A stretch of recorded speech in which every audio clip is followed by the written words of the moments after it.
Now, I'm sure many of you have seen this before. It's been seen like 72 million times. But I could see you looking at each other. So I know where I've said that. Yeah, that's what Mom says. Yeah, I saw those things going on.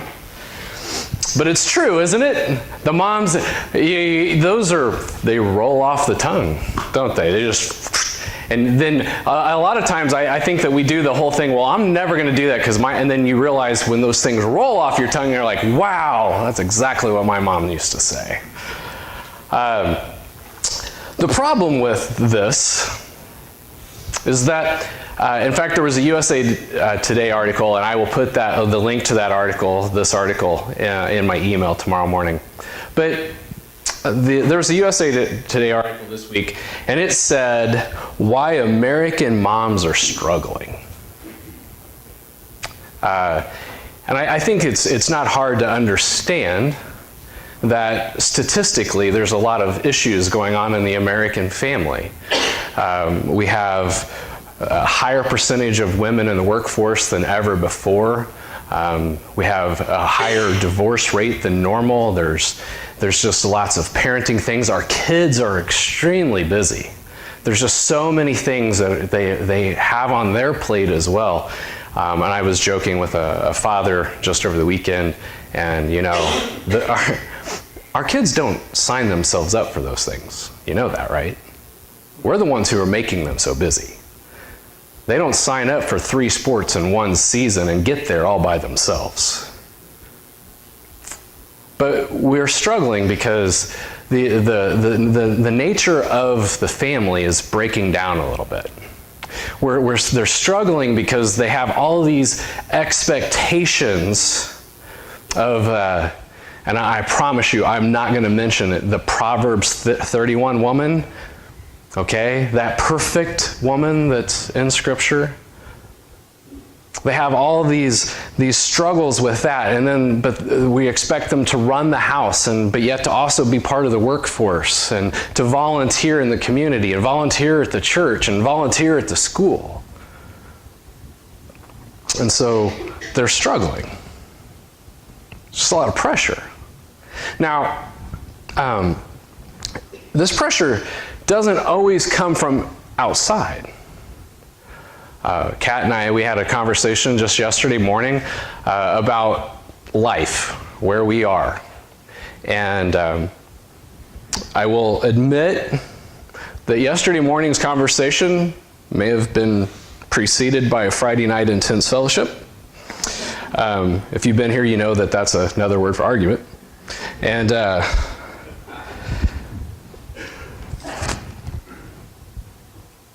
she recognized that some of the things going on in our life and some of the pressure she's feeling as a wife and as a mother, it's not coming from externally.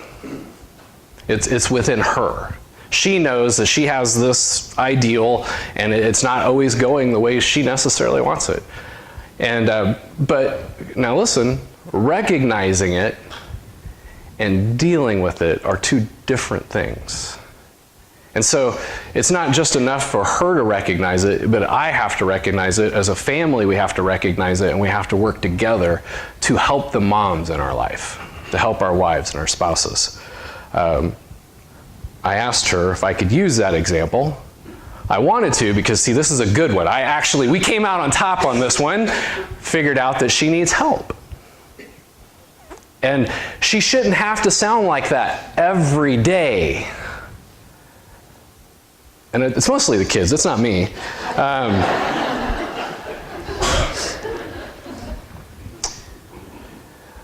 But another thing that I've read recently, and I don't know if you've heard of it, but have you heard of the blue zones? The blue zones are these places around the world, and there's actually a few of them, not very many, but a few of them in the United States, in which there's an unusual percentage of people who live to be over 100. And there's this one area, and I had to give the book back to the library, so I didn't think that I was going to be using this information here, so I don't have all the statistics, or I can't even tell you what country it's in. But there's this one group, this one city where there was an unusual percentage of women who lived to be over 100. In fact, they were able to really look down at this town. It wasn't a city, it was a town, and they found some common features. And throughout all the blue zones, there are some common features, whether it's men or women, and a lot of it, and this is non-Christian authors, faith is usually an element in which they find in people who live over 100. They have some element of faith. I'm not saying Christianity, but faith. And they have a sense of community and purpose and family. They have all these things. And then they were breaking down these specific individual groups and sharing what made them special. And a lot of it had to do with diet and exercise and balancing all these things out. But this one group of women who all lived to be over 100, it was a group of 5 women. And when they were in their teens, these 5 women, they made a pact to one another that they were going to be there for each other.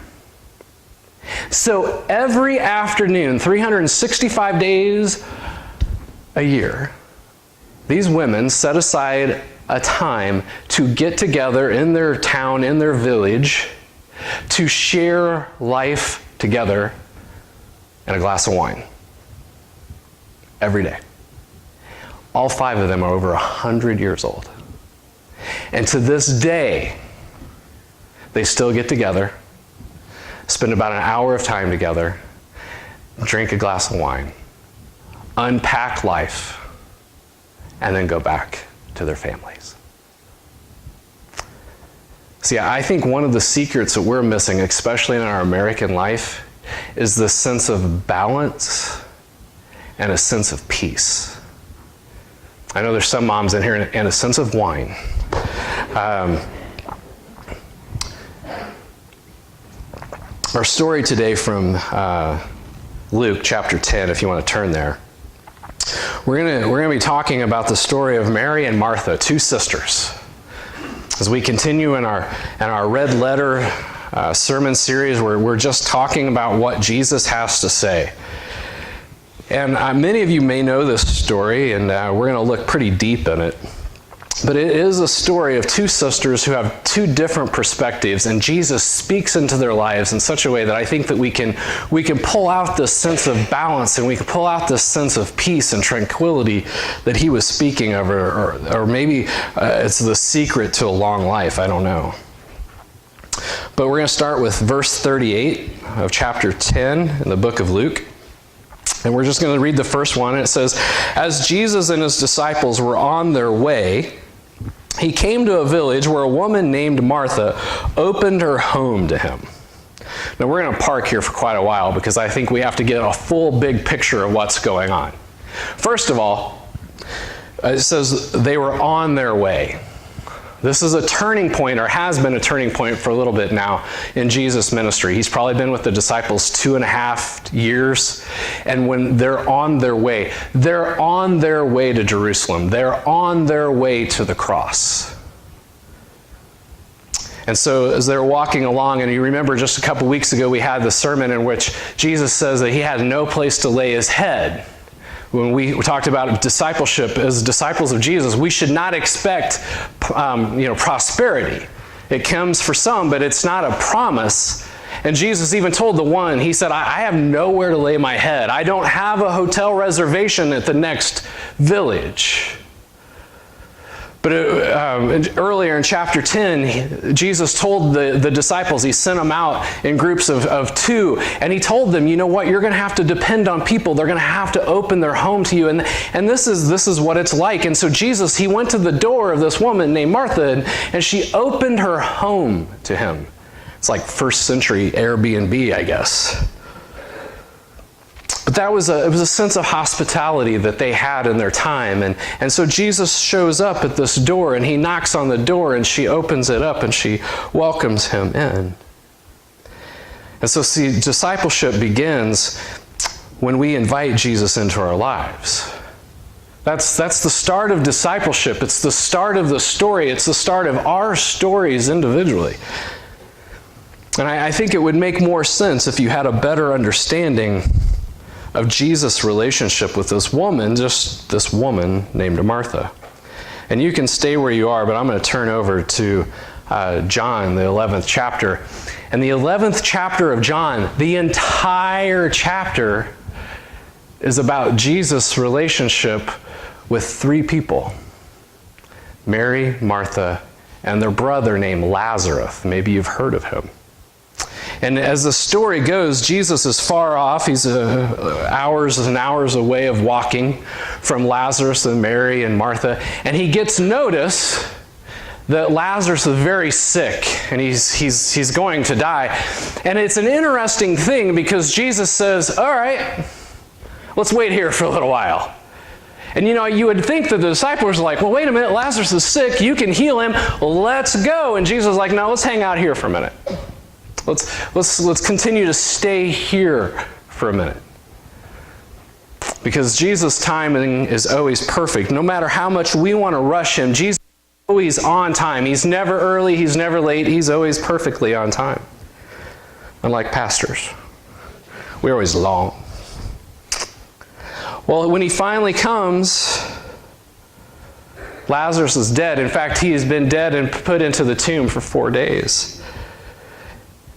Picking up, and he shows up, and Martha, the one who had just opened the door, she goes running out to Jesus. She hears that he's coming, and she says, if you had been here, my brother would still be alive. And Jesus just said, well, your brother will rise again. And she says, oh, I get it. I understand that one day we will all rise again. And he goes, no.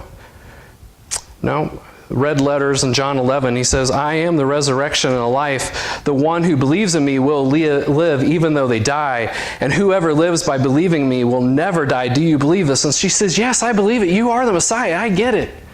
But Lazarus, he's like, don't worry about it. And he says, show me where you've laid him.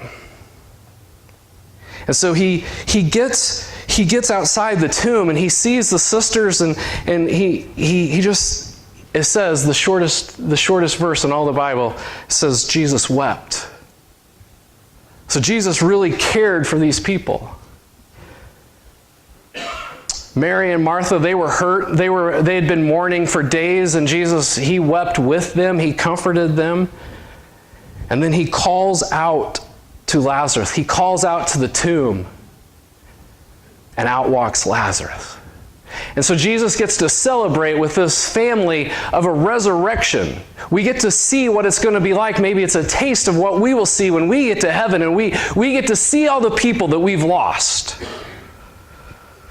And these two sisters, they got a taste of it.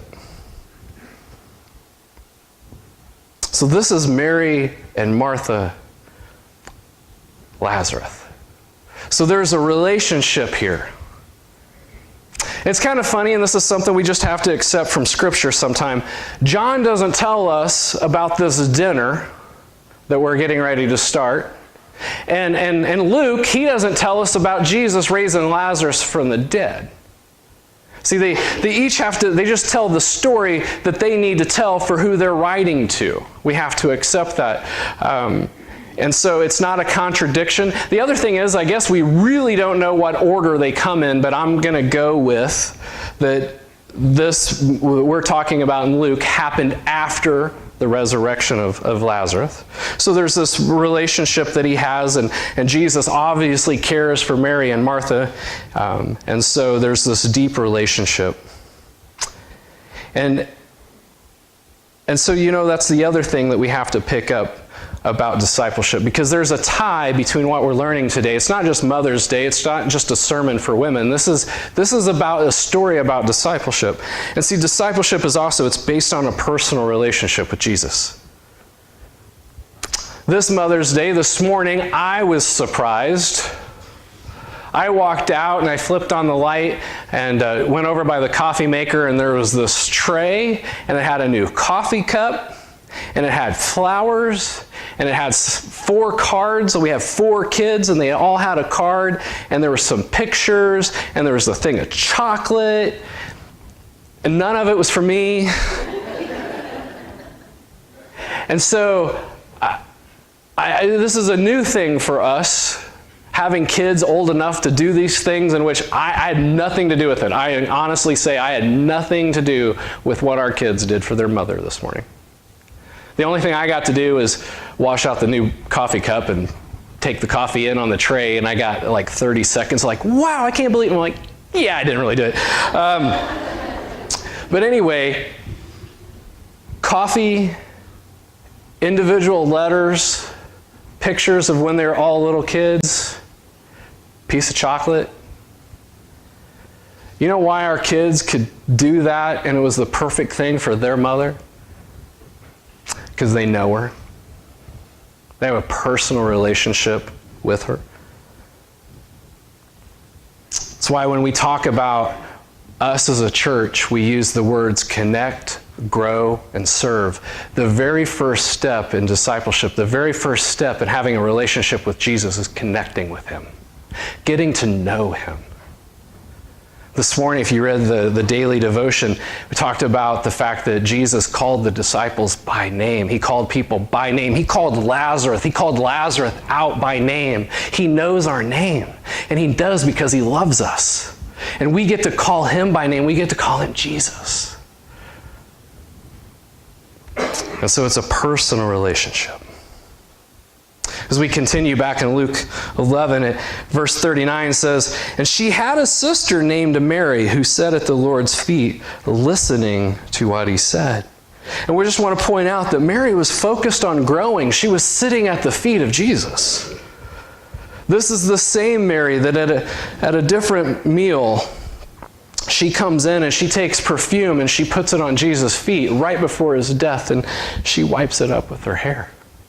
So she has a very close personal relationship. And at this moment in time, she comes in, Jesus comes in, he comes to their home, he sits down, and Mary comes and she sits at his feet because she wants to hear what the teacher has to say. And so for us personally, our spiritual growth requires us to take time to listen and to learn. We have to sit at the feet of Jesus. We have to connect with Jesus. We have to connect with others. We start reading our Bible. We start learning how to pray. We start attending church more often and more regularly. We start going to Sunday school classes. We start reading books. We start learning. We just slow down and we sit at the feet of Jesus. Maybe we get involved in a small group. Maybe we allow someone to pour into our lives through a one-on-one discipleship relationship. And I know we're all busy. I don't have time to read my Bible. I don't have time to pray. And I am so thankful. I'm very thankful in my testimony that I've only been a pastor for 3 years now. And I can say that a lot of my growth happened before I was in full-time ministry. There was a time when we had 3 young children, and I was working out with some friends in the morning, and I was working 3 jobs. And I can say, and I am not perfect in any stretch of the imagination, but I can tell you that we didn't miss church. And I can tell you that we poured in and we volunteered at church. And every morning, most of the time, before I went and worked out with my 2 buddies, I got up earlier to have time with Jesus. I connected with him first. So I hate it. I want to bite my tongue. If you've ever been a farmer, you know we're kind of busy. That was one of my 3 jobs. Every morning I had to go out and feed my animals. They were my animals. I had to take care of them before I went to my school job. And before that I went and worked out. But before that I spent time with Jesus. So when people say, well, I don't have time. Really? Okay. We make time for what's important. So are you really saying that Jesus isn't that important to you? The one who died on the cross for you is not that important to you? You can't, I'm just talking 5 minutes. Give him 5 minutes, 10 minutes. Just start there. I'm not asking for an hour. He's not either. But he wants to know that he's important to you. And the way that we show that is spending time with him. It doesn't have to be first thing in the morning. Set it aside at your lunchtime. Do it in the evenings. I just know, for me personally, if I didn't start with him in the morning, my day was all messed up. But I know that times are hard and times are busy. And you know, one of my wife's biggest dreams as a mom is that every night we sat down and did a Bible study and prayed as a family. I don't want to burst your bubble of what the pastor's like and what our family's like. We're rarely all home at the same time. We're busy. We got kids playing sports, kids working, kids in school. And so we struggle. And when we do have time to pray together as a family, there's just seems like one of them's missing. Someone's at a ball game or someone's at work. But you know what our kids do know? That their mom and dad love Jesus because every morning they know that before we come and get them up, that we've already spent time with Jesus. It's not because we're a pastor and a pastor's wife. It's because we love Jesus and we're disciples of Jesus Christ. And we know that the first step in growing in our faith is spending time connecting with Him. It's not easy, but it's important.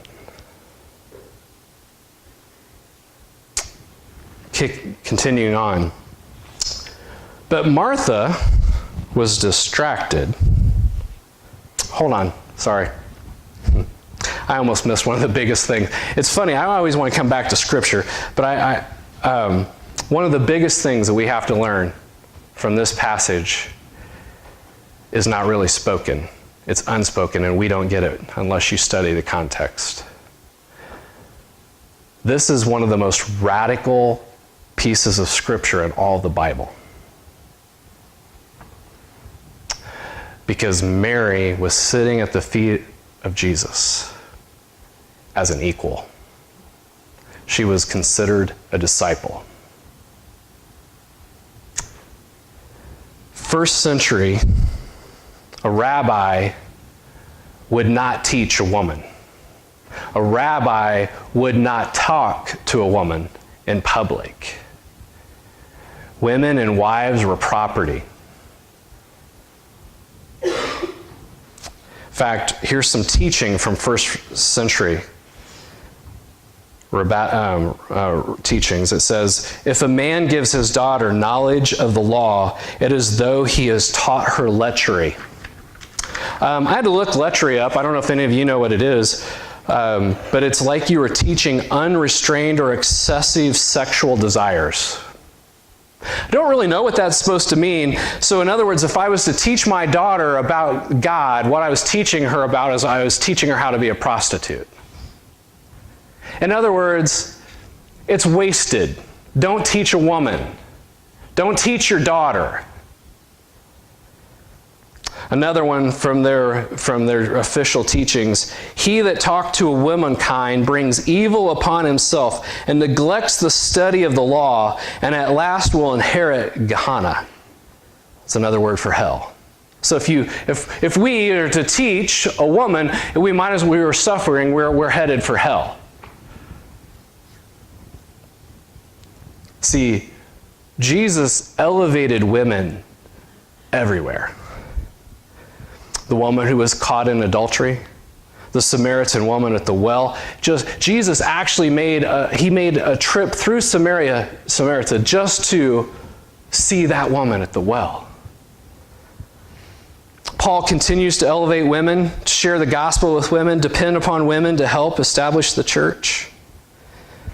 And I don't know how many of you follow social media, and this just literally happened yesterday, and I don't know who in here are fans of Beth Moore, but she lit a fire yesterday on social media because she took the Southern Baptist Convention to task for the sexism and the way that they treat women in their churches. She loves the Southern Baptist Convention. That's where she's part of, and she's been brewing for years, 3 years to be exact. And it's been coming a little bit piece by social media, and then she finally just broke loose yesterday and just said, you leaders in the church, you're a bunch of sexist bigots. And you've had this coming. And she's being praised. Like I said when we opened this morning, as parents, we can't parent like we always have because that world no longer exists. Well, in the same way in the church. And the funny thing is, when I say that the church is we're really at a place that we really have to look at how we structure our leadership, how we treat women in the church. I'm not saying that this is something new. This is part of the movement. We're part of a movement that we're supposed to be coming back to what it was like in the first century church. Well, guess what? Women played a huge role in the first century church. In fact, I don't know a church in this country that would keep its doors open if the women weren't leading and serving every Sunday. We'd be lost. So we have to, as a church, as we go forward, we have to reevaluate what we consider a leader and how we select our leaders and who is a leader in the church. We have to come back to and elevate the women because that's what Jesus did. See, we don't learn from tradition. We learn from Jesus. Now we can go back to verse. But Martha was distracted by all the preparations that had to be made. She came to him and asked, "Lord, don't you care that my sister has left me to do all this work by myself? Tell her to help me." So, let's get this straight. Jesus just arrived with a bunch of people. He wasn't traveling alone. Shows up to this house, knocks on the doors. Martha welcomes him in as she starts making preparations for the dinner that's about to be served. Seems realistic, doesn't it? But see, Martha was distracted. While Mary was focused on growing, Martha was distracted. She took her eyes off the mission and she fell into the comparison trap. You know, I'm not saying that this is something you've ever thought or said, ladies, but look at her hair. Look at her dress. Look at her kids. Look at her car. Look at all the time she spends volunteering at the church. Look at all the time she spends volunteering at school.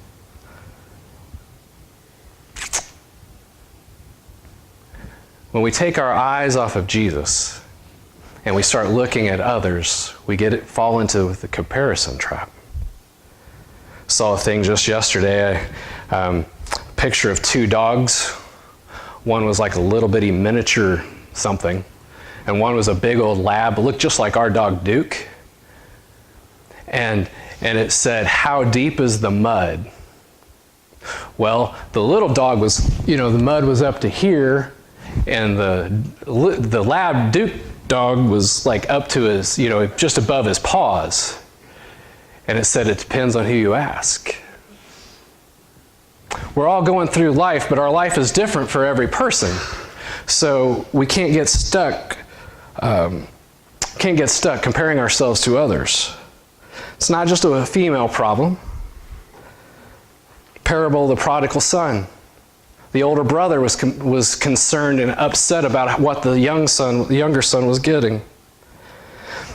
After the resurrection and Jesus is walking along with Peter, and Peter, he's reestablishing Peter, bringing him back into the fold and saying, "I love you, I love you, I love you. You got to feed the sheep, feed the sheep, feed the sheep." And what does Peter do? He's like, "Yes, what about him?" Pointing to John. And Jesus says, "Well, what's it matter?" See, we're supposed to keep our eyes on ourselves and on Jesus' mission for us. But there is a good side to this. Martha was focused on serving. See, what Martha was doing wasn't wrong. I mean, what would we do if a VIP showed up with 12 or 14 or 20 people? Well, we'd want to serve. We'd want to figure out how to make this work. We'd get focused in on the work. We'd have to serve a meal. See, again, coming back to the only problem was that she took her eyes off of her service and worried about somebody else. And one of my first men's group that I was in when I first became a Christian, there was a guy, one of the leaders, his name was Wyatt, and Wyatt's wife's name was Jan, and Wyatt had this bright idea that he wasn't going to sit down at night until Jan did. And he was going to help do whatever he needed to do. And then when she was ready to sit down, he was going to sit down. And it was a 1-week experience. So when we came back the following week, we were like, hey Wyatt, how did it go? And he's like, don't ever do it. I'm worn out. The woman never sits down. See, she wasn't supposed to know what he was doing. We knew what he was doing. He was just trying to help out. I mean, they both worked. They had 3 boys. And she came home from work. She cooked the dinner. She helped. And he's trying to help, and he's trying to help. And he's like, I don't know how she does it. But she was serving the family. See, there's a time that we need to be like Mary, all of us, not just the women. We need to be by Mary and sit at the feet of Jesus and grow. And then there's a time where we have to serve. In a few weeks, we're going to start a class here called the Shape class, and it's about how we're gifted and talented and how we should be plugged in someplace serving. Because we're a body and we're all supposed to be working together, and if we're not helping, then we're hurting. There's places to serve in the nursery. There's places to serve in summer lunch. There's places to serve in the children's program, on the worship teams. We're next Saturday, we're helping clean up Kirklin, or going down to serve cleaning up the new bridge area. Or Saturday night, last night's small group, they went and they served at the bridge and did a devotion and took pizza for the kids. See, there's all types of opportunities to serve. So see, we connect with Jesus, we grow in Jesus, and we serve with Jesus. That's what we do as a church. Jesus responds. Finally get to the red letters. Martha, Martha, you are worried and upset about many things, but few things are needed, or indeed only one. Mary has chosen what is better, and it will not be taken away from her. See, I think Martha fully expected Jesus to say, hey, Mary, go help your sister. But he said, no, she's picked what is better. There's a time to connect, a time to grow, and a time to serve. Our job is to decide where we are, what time, and where we need to be at a time, and it's called discernment. See, following Jesus is a choice, it's a commitment. It's a lifestyle. If you saw something I posted yesterday on Facebook, this is from he's a Franciscan monk. His name's Richard Rohr. He writes, Christianity is a lifestyle, a way of being in the world that is simple, nonviolent, shared, and loving. However, we've made it into an established religion and all that goes with that, and have avoided the lifestyle change itself. One could be warlike, greedy, selfish, and vain in most of Christian history and still believe that Jesus is one personal Lord and Savior. But the world has no time for such silliness anymore. The suffering on earth is too great. We have school shootings. We have women's rights and abortion issues. We have suicide out of this world. We have a homeless problem, divorce is running rampant. We have drug addiction, racism, sexism. Today's Mother's Day. Isn't it a shame that we have to set aside one day a year to celebrate mothers? See, we've decided that we're too busy, life's too hectic, and we've lost sight of what's truly important. What is important is our faith, our family, and the fellowship that we have. So you can say that church isn't important, that you're too busy. And I'm not big on church myself. I'm not big on religious people either. What I am big on, and what I think Jesus is telling us, is that there is a better way, there is one way, and that's to focus on Him. He is the way, the truth, and the life, and with everything else is just noise that we've added to our lives. We've struggled with our families, we struggle with our time and our schedules and our money, because we live these scattered lives and we've put things before Jesus. And I'll tell you what, and this is it. I know very few mothers who put themselves first. And so, moms, I will say that you are some of the greatest examples of what it means to be Christ-like in an authentic, real way. And I thank you for that. But for all of us, the challenge is this. How are we going to live a real, authentic life in a world that needs us? How are we going to connect? How are we going to grow? How are we going to serve? It's a question we all have to answer. You just may have to clear out some time in your schedule to ask it. Let's pray. Father God, we love you so much. I thank you so much for the women in this room who are mothers. Lord, I pray that as a church, as families, we surround them and love them, that we become their tribe, their village that will help them raise their children. Father, I pray that we love one another deeply in such a way that the world is transformed. There's too many evil things going on for us to be so distracted by our own personal worldly desires. Father, I know that we all have things that we want, things we crave, things we hope to do. But Lord, you ask us to just put you first. And Lord, many times, as I taught last week, it's not an either or, it's an and both. There's time for us to spend with you.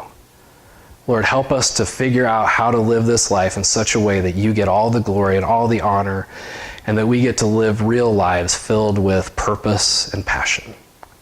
It's in Jesus' name I pray. Amen.